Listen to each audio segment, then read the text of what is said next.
Wow, I always come away mesmerized and invigorated to walk the walk, whether or not we actually need to talk the talk at all, whenever I'm having a planet line intersection with John Francis.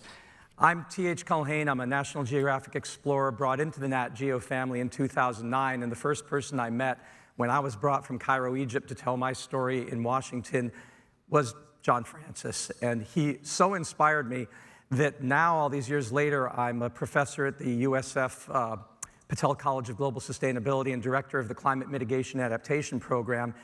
And we have 18 of our students here who are learning to walk the walk the John Francis way here. Great to call them out. They've been taking notes and giving advice, the next generation, looking at Florida's future through the lens that John Francis provides, which over the 10 years that I would meet with him in Washington, every year I'd come in from some part of the world and he'd be right there and we'd embrace.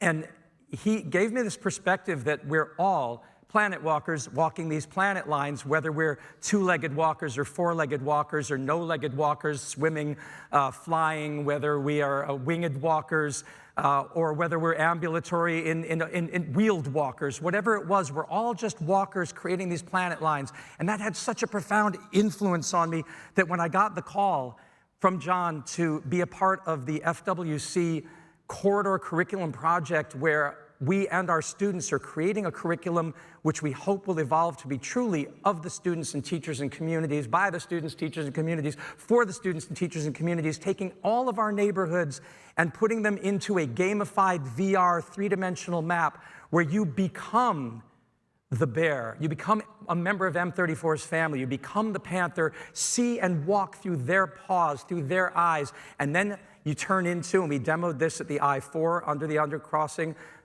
We'd gotten great footage from f-stop, drone photography obviously that Carlton and the f-stop people have got, that we're able to bring into this VR world and recreate that, and then create our own neighborhoods, like the Rosebud Continuum Eco Science Center, where we had our meetings with the Planet Walker team, Planet Lines team, Marianne Sunny in the audience there, and we digitized that whole place. Now kids can come in and become an animal walker, avatar, spirit guide, who, like a bear whisperer or a panther whisperer, and you walk up and you to the animated animal and you say, hey, fellow walker, can I guide you? Can I help you? Because I know the built environment that we've badly built, and I can help you get through this. And so we're having so much fun creating this curriculum and getting everybody's input, and we want to get more and more of your input. This immersive storytelling potential is captured by all of the next speakers that we have, and it's an emotional experience. We have, for example, coming up right now, experiential designer, dynamic storyteller, immersive storyteller, and fellow Nat Geo explorer, Gabriela Tejeda. And she's going to tell us a love story. In fact, FWC's Marley Fuller out here came into the green room, and it was like, she's a total fan, and she said, we read your social media and we cry. And then we read it again and we cry some more, because you do such impactful storytelling. And then we have award-winning environmental author and journalist Cynthia Barnett, and she's taking us beyond H2O, creating a bonding experience, a literal planet line between all planet walkers, especially those who walk with their fins in the sea. And then we're going to have more speakers after that. So I really would like you to welcome Gabriela Tejeda, and we'll be back with you.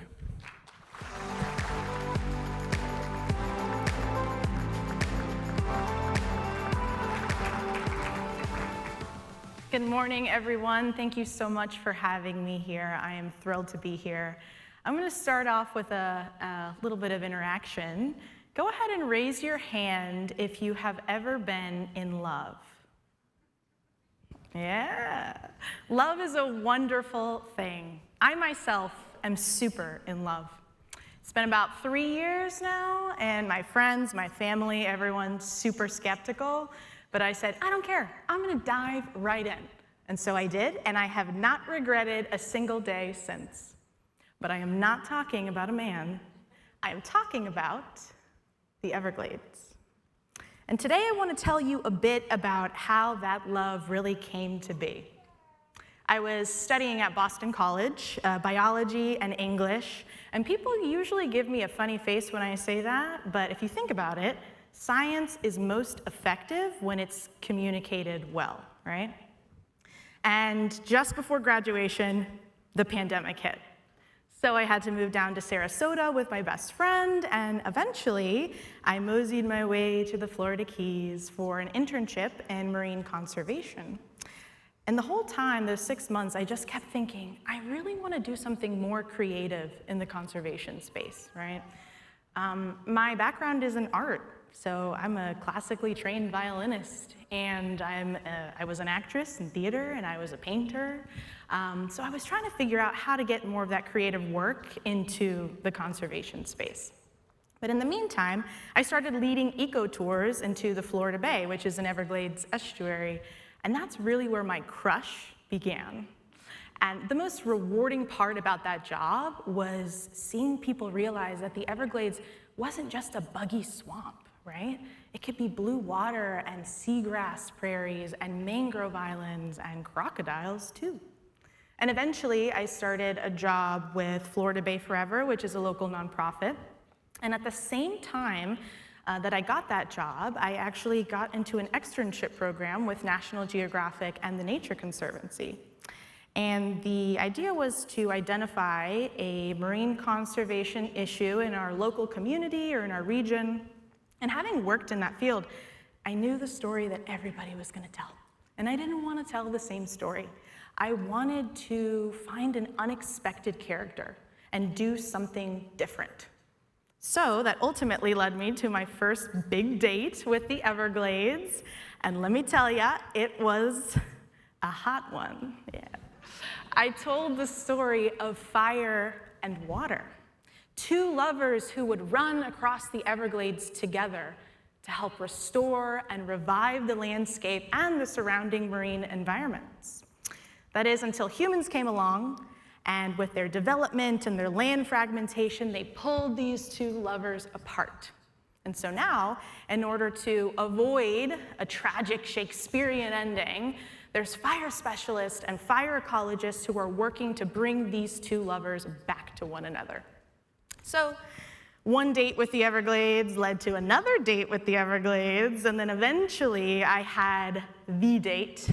You know, the one where you know that you're really in love? And mine was in the most magical place in the world, an alligator hole. But it's not what it sounds like. It's truly beautiful. They're located inside of these cypress domes, these domes of beautiful bald cypress trees. And they're so magical, in fact, that one time I led a family through what we call a sluice slug or a swamp tromp through these cypress domes. It was a family with 4 young boys, and I will never forget this. When we approached the cypress dome, the 12-year-old boy, he looks up into the trees and he says, "Oh, wow, it's beautiful." And as we continue to walk through the trees, his 9-year-old brother says, "It's like walking into a painting." And that has stuck with me, because I thought, if a child can have a reaction to a place like that, you know that there is a special kind of magic. And I wanted more people to have that moment. But how can they if they can't be there? So I thought, well, maybe I'll make a film. So I started a short doc, and I was so out of my depth. I had no idea what I was doing. And I used this thing called a gimbal, which is a stabilization mechanism tool for your camera, and that really did me in. I quit. So instead, I pivoted, and I designed an immersive exhibit using augmented reality and mixed media in order for people to step into the Everglades. And the design for that project actually won me a fellowship to Jackson Wild's Global Summit last year, which was in Austria. But the thing about Jackson Wild is that it's all about film. In fact, the organization started off as a film festival. And so I took that as a sign to try again. And try again I did. That is me trying again with a gimbal. And I'm okay to embarrass myself to show you that love is hard. But the whole entire experience, the panelists, the fellows, the workshops, it was an amazing learning opportunity, and I was so inspired. By the time I came back home, I thought, okay, let me take a step back. Let me work with some footage that I just happen to have already from being curious in the Everglades. And I produced a reel And I'm going to show you a bit of that reel. There should be audio. There we go.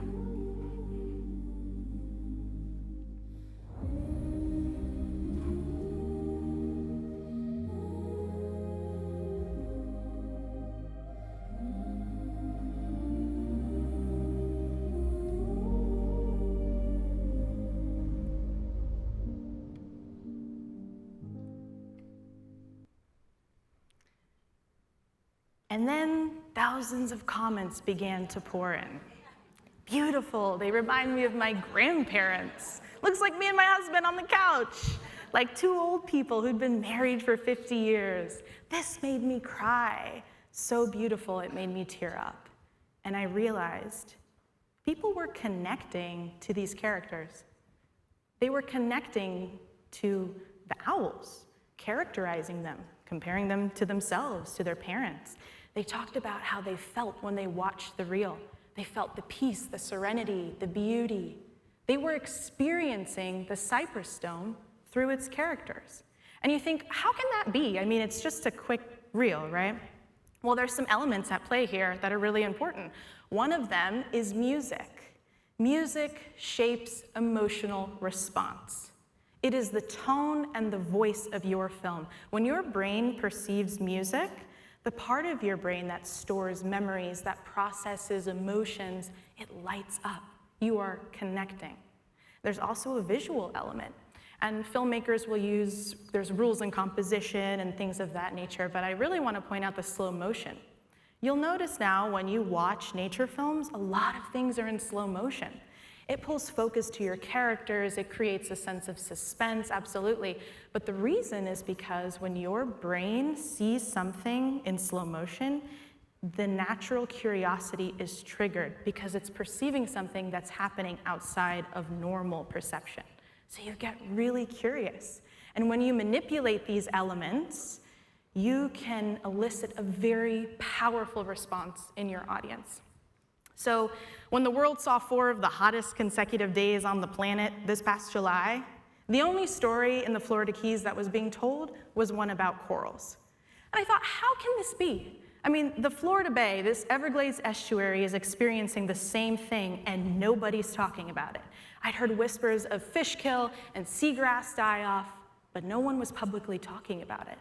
And if no one was going to publicly talk about the place that I love, then I would. I'll scream it from the rooftops, metaphorically. So I went out into the mangroves behind my house, and I knew I was going to find something, but I wasn't expecting this. And this is a reel I created.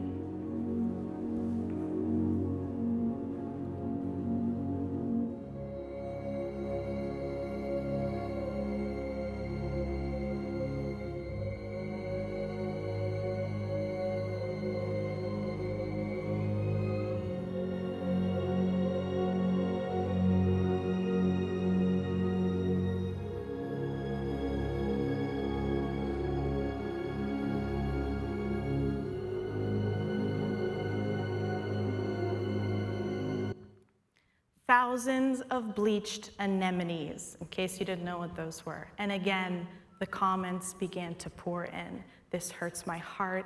I'm sad. This is heartbreaking. People were connecting with these unexpected characters, these ghostly polyps. They were experiencing the loss that was happening below the surface of the water. And I manipulated the sound, I manipulated the visuals, I wanted to elicit that emotional response, but I crafted it in a way that it was an observation, right? And I allowed people the space to figure out what it made them feel on their own. And let's be real, the last time anyone thought about an anemone was when they watched Finding Nemo, I'm sure. But if these glass anemones could elicit a response in millions of people, then that goes to show the power of storytelling. The power not in what you say so much as how you say it. I had a journalist reach out to me, and together we published an article with Grist about these sea anemones, and the Everglades estuary got its spotlight in the news. It's a great piece, and I recommend you take the moment to read it if you can. And now I have the question of what happens next, right? What happens to these anemones and all these creatures that no one's really thinking about? And so as a National Geographic Young Explorer, I hope to answer that exact question starting next year. And I put all of my work on my Instagram. This is my platform. I'm not the biggest fan of social media, ironically, but it works. So if you feel compelled at all to follow along on any of these stories, or you'd like to reach out, this is a great way to do so. And I will leave you with this final thought, which is, we're all here because we are in love. We're in love with Florida. But we have had the unique privilege of experiencing and connecting with it in a way that most people haven't. So I urge you, invest in storytelling. Invest in the powerful visuals. Invest in the powerful music. Invest in the good storytellers, because that is how you will get your audience to experience Florida, to connect with it, and to ultimately fall in love. It happens to the best of us. Thank you.